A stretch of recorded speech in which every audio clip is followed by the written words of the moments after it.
large units move out and creep, die. And that happened over and over again. And in the background, Jaedong was doing a good job of challenging the right side expansion, Baneling busting and Ultralisk busting the planetary fortress. And when you can't reinforce with another big blob, you eventually dry up, and that put Polt in that all-in situation where, as you said, he's got 2 orbitals. More importantly, he's not mining at all. So what does he have to do? He has to all-in with that army, and it's not a good choice. No, when Terran really has to attack and they have no more money in the bank and they know that they're like kind of positioning their army right now in a position they shouldn't be, but they also kind of have to because, you know, clock is against them. You know it's going to be bad. And if you give Jaedong the opportunity to set up the perfect engagement, well, he's going to jump on that and he's going to execute it as well as anyone.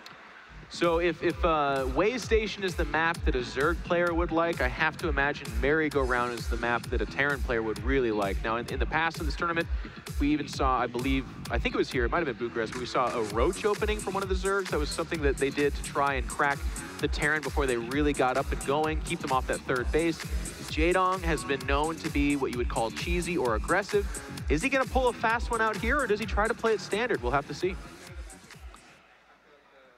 Yes, we do, Jeff. Yes, we do. I was just getting the scoreboard ready and stuff. Actually, I still didn't do a good job. Jeff, take it away. Introduce the players properly. All right, guys, give a big cheer. This guy needs your support. It's Captain America himself in the top left-hand side, the blue Terran, CM Storm Polt.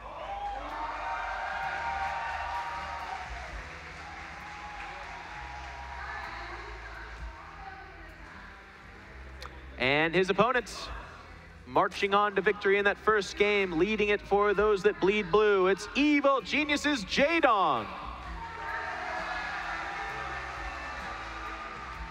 You know, you say that you think that this is a really good map for Terrans, but I must say, in most of the Pro League games that I've watched, I see almost every single Terran playing mech on this map. Really? And almost every single game that I've seen, they die against Swarmos. It's been kind of interesting. Maybe I've just watched the wrong games, but I think I even saw Maru play mech on this map. I think it was against Pure, but I could be mistaken. Well, and that also didn't go that well.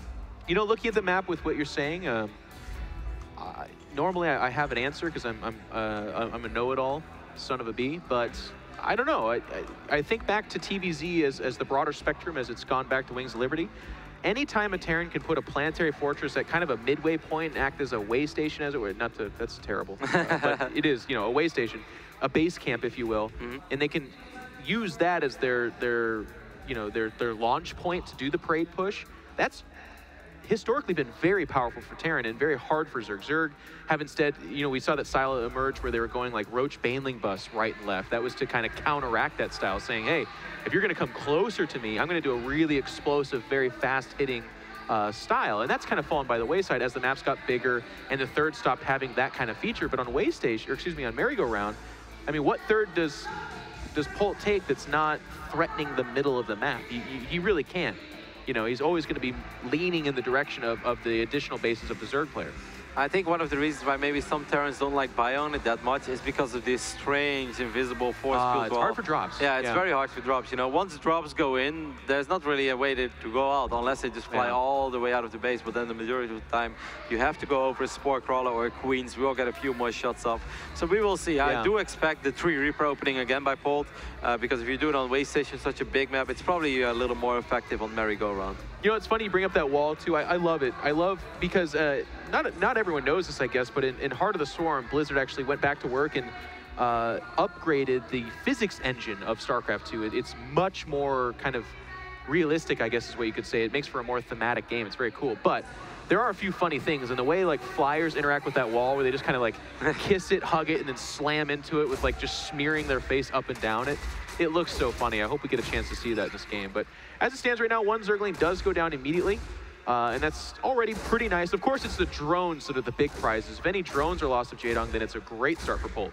Yep, but there are quite a few Zerglings over here. They're going to buy time for that Queen to spawn. Second Reaper is well on its way, and we see the third Reaper on the production tab as well. Quick Factory is a follow-up, so far everything is the same. Polt doing the same build? You don't say. I do not think that he's going to make the same amount of Hellions as he did. That would be very strange, especially because the Marauder drop would most likely get sniped on this map. So most likely will just be a little bit more of a macro opening behind these Hellions. I think that opening was an adjustment to Way Station in general. I think the adjustments we'll see that are going to be kind of the more normal version of Polt's TVZ should be 6 or 8 Hellions and the 3 or 2 Reapers followed up with just kind of bio play. That seems to be what he likes to do. This is a really quick second Rex for Polt. I must say I'm a little bit curious. And semi-hits too, you know? Yeah. Exactly, that's kind of strange. Normally you don't drop a Rex in this phase in the game. No. I don't think it's going to be Mass Reaper, Jeff. He brings it back. We do that when we smurf in Gold League, but not. It doesn't work either. I actually like, you know, when I do like the Kingston HyperX booth or something like that, I'm like, oh, I'm so good, I'll do Mass Reaper. And then, you know, these gold level kids just smash me, make that threat on Team Liquid. And they're like, look, I beat in control. And I'm like, damn it. Mass Reaper hard to make work. Long story short. Third base does go down for Jaedong in the background. He's up 10 supply, but again, that'll ebb and flow. And obviously in ZVT, that's not necessarily a measurement of who's winning or who's not.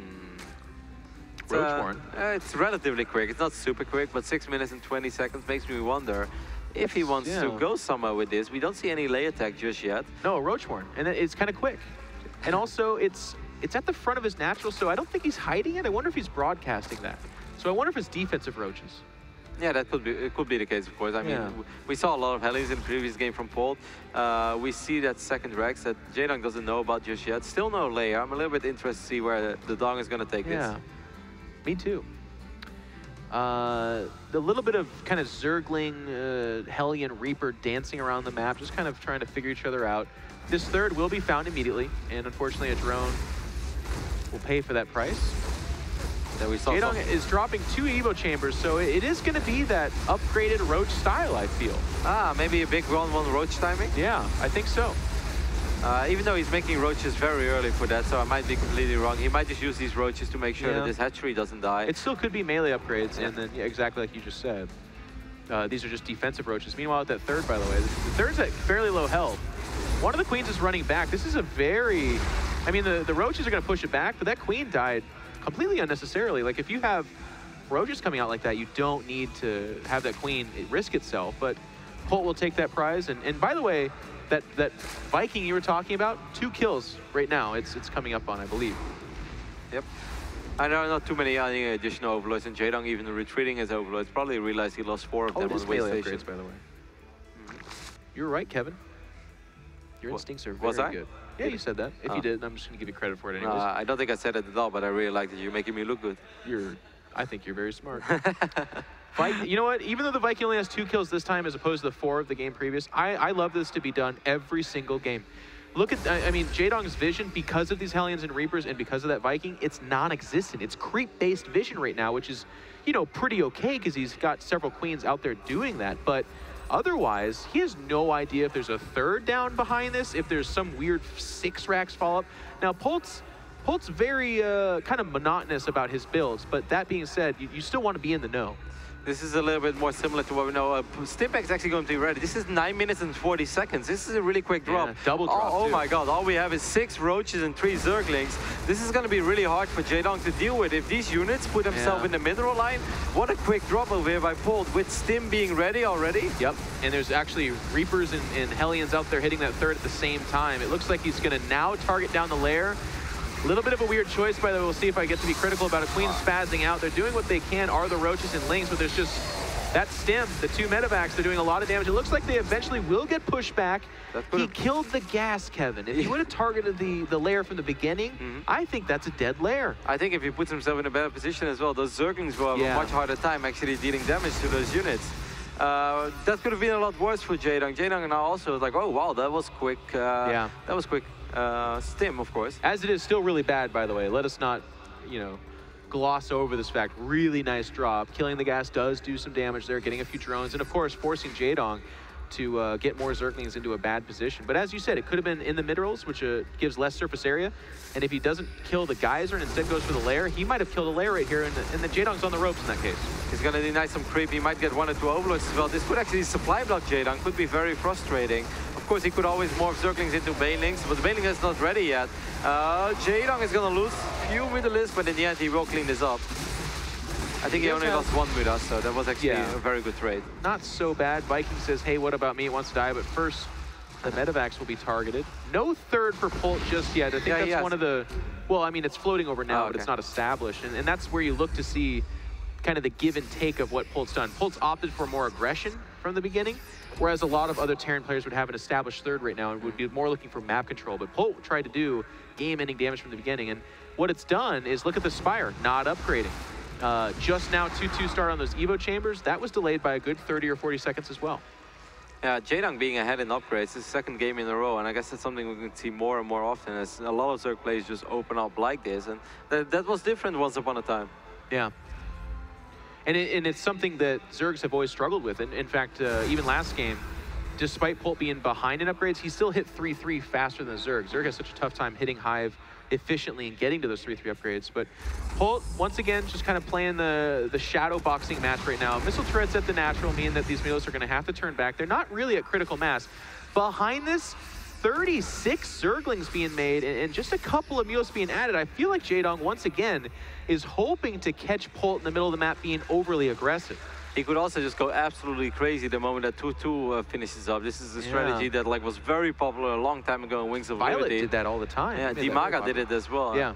He took one map of MMA, and then MMA is like, all right, I'll play a little different. Yeah, there's no drones on this production tab, Kevin. This is Mulisk and Zergling all day long. Baneling speed is coming close to finishing. There's a Widow Mine, just a Widow Mine, I feel. And it gets triggered right there to ill effect. Jaedong trying to get him to come back onto creep. And he's also, as you said, waiting for that 2-2, but also Baneling speed, some really critical upgrades about to finish. Jaedong is wondering, I think, how he wants to properly engage. He doesn't know how many Widow Mines there are. There aren't really all that many, so he doesn't have too much to worry about, but that's something we know. That's not something that Jaedong can possibly know right now.